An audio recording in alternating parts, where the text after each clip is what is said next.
bad and the wing's not going to recover as well because of the situation it's trimmed in. Now that only really applies for trimmed out and not touching your brakes. It's generally accepted that trimming out and actively piloting through turbulence is not a good combination, because essentially what you're doing is, if this is your wing, this is the front and this is the back, by trimming out you're decreasing the angle of attack, and then by pulling brake you're increasing the angle of attack. So you're essentially letting up on the trailing edge lines and then also pulling down your brakes. It's kind of a counteractive thing you're doing. In my personal experience, if I'm trying to get somewhere and I trim out, I have a certain level of bumps that I'll find acceptable to just be trimmed out, hands off. Now, I will never do the combination of trimmed out and actively piloting.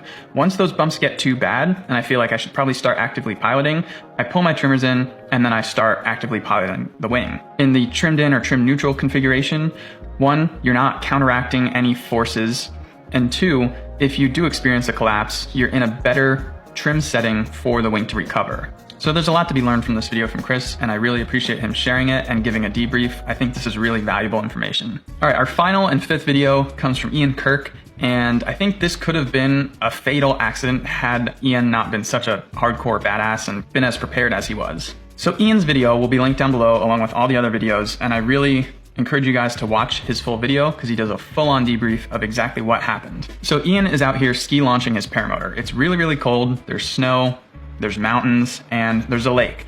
And Ian gets the idea that he wants to try a foot drag on his skis on the lake. I've thought of doing this personally myself. It sounds like a cool idea, but as Ian finds out, it's kind of a sketchy, not so great idea. Well, they said it's fun to water ski. So I just said it's gonna be fun to water ski. I'm looking at my skis.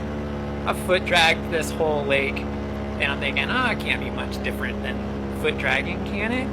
And you'll actually hear me adjusting the throttle because I actually had my skis on the water, and then I just let off a little bit and tried to stand on them. And then this happens.